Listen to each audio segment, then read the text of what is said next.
Hello everyone. तो कैसे हैं आप सभी। और आज की हमारी वीडियो है 1853 का चार्टर एक्ट। जैसा कि आप जानते हैं हम पढ़ रहे हैं यूपी ट्रिपल एस सी पेट की क्लास में, पॉलिटी की क्लास में। आज हम चार्टर एक्ट पढ़ रहे हैं। क्लियर है। हमने पिछली वीडियो में 1773, 1784, 1793, 1813, 1833 और आज 1853 का चार्टर एक्ट पढ़ने वाले हैं। ठीक है। आप जानते होंगे कि हमने चार्टर एक्ट में जाना है कि किस प्रकार भारत पर ब्रिटेन ने कंपनी के द्वारा कानून लादे। पहले वो कंपनी पे लादे और कंपनी ने किस प्रकार वो भारत पे लादते चले गए। उन कानूनों के द्वारा उन्होंने किस प्रकार भारत पे शासन किया, शासन व्यवस्था में कैसे परिवर्तन किया, उन सब के बारे में कि भारत की जो भी दशा थी उनमें कैसे उन्होंने किया। यानी कि ब्रिटेन जो भी काम लाता था कंपनी में, कंपनी वो काम किस पे ला देती थी, भारत में। और वो किसके द्वारा वसूली करते थे, टैक्स के थ्रू। यानी टैक्स के थ्रू सारा का सारा काम वो करते जा रहे थे, कहीं कुछ कहीं कुछ। जहाँ कंपनी पहले एक व्यापार के लिए आई थी, अब वो एक राजनीतिक कंपनी बन चुकी थी। आपने देखा था 1833 के एक्ट में कंपनी के अधिकार पूरी तरह से समाप्त कर दिए गए थे। अब कंपनी एक राजनीतिक कंपनी बन चुकी थी। उसके बारे के बाद आज हम पढ़ने वाले हैं कि किस प्रकार ये सारी घटना चलने वाली है। उसके बाद आप देखेंगे 1853 1857 की जब क्रांति हो जाएगी, 1857 का संघर्ष हो जाएगा। उसके बाद कंपनी और ज़्यादा अपनी स्थिति को मजबूत करने की कोशिश करेगी भारत पे सत्ता जमाने के लिए। तो नहीं सब के बारे में चर्चा करने वाले हैं। ठीक है, चलिए शुरुआत करते हैं आज की क्लास की। तो आज की क्लास हम देख सकते हैं ऊपर लिखा हुआ है 1853 का चार्टर एक्ट। तो क्या है क्या नहीं है इसके बारे में चलिए शुरुआत करते हैं।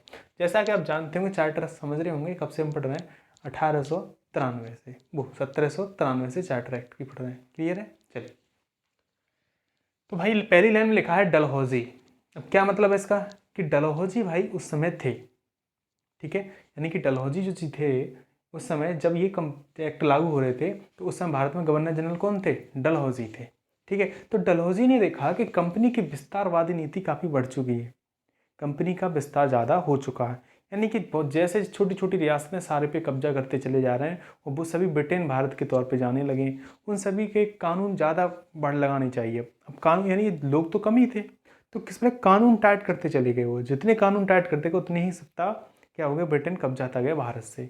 तो पहला लिखा है डलहौजी के, यानी कि ये इसका सिद्धांत किसने दिया है, यानी इस कानून को देने के लिए सबसे ज़्यादा महत्वपूर्ण भूमिका किसकी है, डलहौजी की है। क्लियर बात है। देखिए, तो डलहौजी पहला पॉइंट मैंने कर दिया है। ठीक है, डलहौजी के प्रशासनिक सुधार की मांग पर इसे पारित किया गया कि डलहौजी ने देखा था कि कंपनी का विस्तार भारत में काफ़ी ज़्यादा हो चुका है।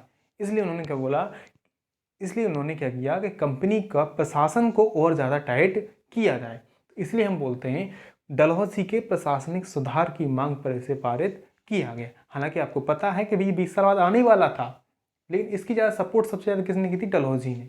ठीक है, क्योंकि 1833 में आया था, तब बोला गया था कंपनी का शासन 20 वर्ष बढ़ा दीजिए। अब 20 वर्ष बढ़ चुका था, तो अब बारी है इसके आने की। क्लियर है। चलो, दूसरा, संसद की इच्छा तक कंपनी शासन कर सकती है। यानी कि अब ये बोला गया कि अब चार्टर एक्ट की जरूरत नहीं है, कंपनी जब चाहे तब लाएगी। अब आप कंपनी अपना समय नहीं बढ़ाएगी। ठीक है, ब्रिटेन की सरकार कंपनी का समय नहीं बढ़ाएगी कि अगले 20 वर्ष तक करना है, अगले 3 वर्ष। उन्होंने कहा संसद जब तक चाहेगी ब्रिटेन की तब तक आप शासन करिए। ठीक है, जो अभी 20 वर्ष तक आ रहे थे, लेकिन अब क्या बोल दिया, जब तक संसद चाहती तब तक आप शासन कर सकते हो। संसद चाहे तो अगली वर्ष समाप्त है, संसद चाहे तो नहीं है। ठीक है, अब समय नहीं बढ़ाया उन्होंने। ठीक है, तीसरा पॉइंट देखेंगे आप। तीसरा पॉइंट लिखा है गवर्नर जनरल परिषद को स्थायी सदस्य के तौर पर मान्यता दे दी। वो परिषद जो एक सहायक के रूप में काम करती थी गवर्नर जनरल के, उसे स्थायी कर दिया गया। यानी स्थायी एक जगह दे दी गई कि अब भाई स्थायी नहीं, इसे विघटित नहीं किया जा सकता था। अस्थायी था, कभी समाप्त भी कर सकते थे, लेकिन उसे स्थायी कर दिया कि भाई अब आपकी क्या है, स्थायी है। तो ये मोस्ट इंपोर्टेंट पॉइंट है।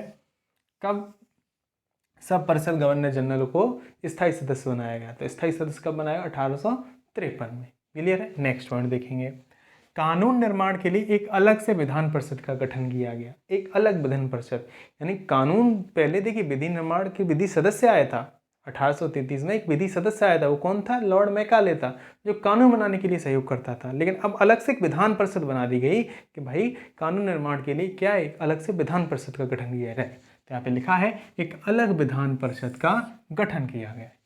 ठीक है, आगे, जब सब परिषद स्थायी सदस्य बन गई है तो उसे भी वीटो का अधिकार दे दिएगा। पहले आपने देखा होगा कि केवल वीटो का अधिकार किसको था, केवल गवर्नर को, मुख्य को। फिर जो अन्य गवर्नर है उनको भी दे दिया गया भाई।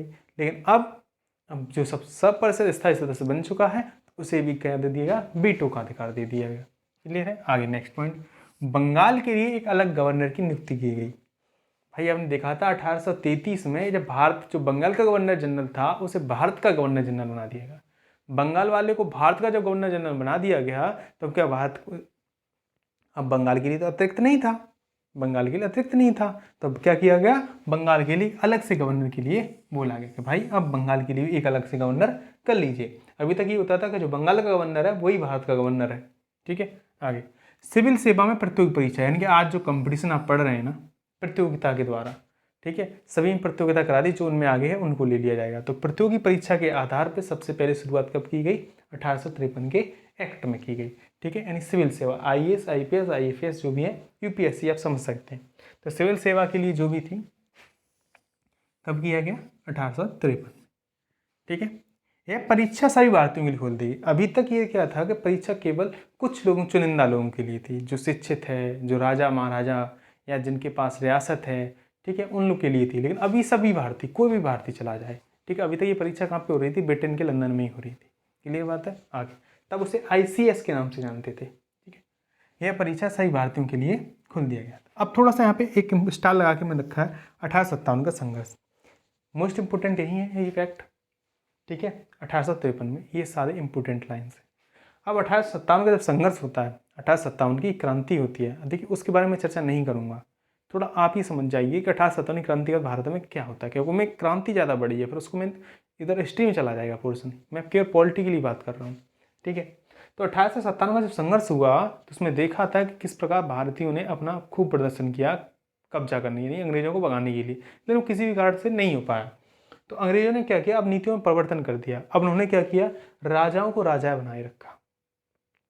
सत्ता पूरी खुद भी कर रहे, लेकिन उन्होंने कहा कि राजा यहाँ पे पूजनीय है, राजा भारत में पूजनीय व्यक्ति, तो राजा को राजा तो बनाए रखा। ठीक है, तो दूसरा बोला गया प्रेस को प्रतिबंधित कर दिया गया। भाई प्रेस मीडिया जो भी थी उसको प्रतिबंधित कर दिया गया। ठीक है, उसे अधिकार नहीं दिया गया। ठीक, नेक्स्ट पॉइंट दिया गया प्रगति विरोधी संस्था की नीति, यानी धर्म में हस्तक्षेप करने लगे।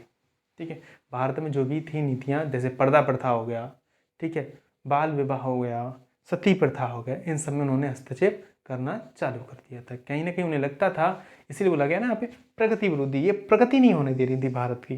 ठीक है, ये प्रगति नहीं होने दे रही थी।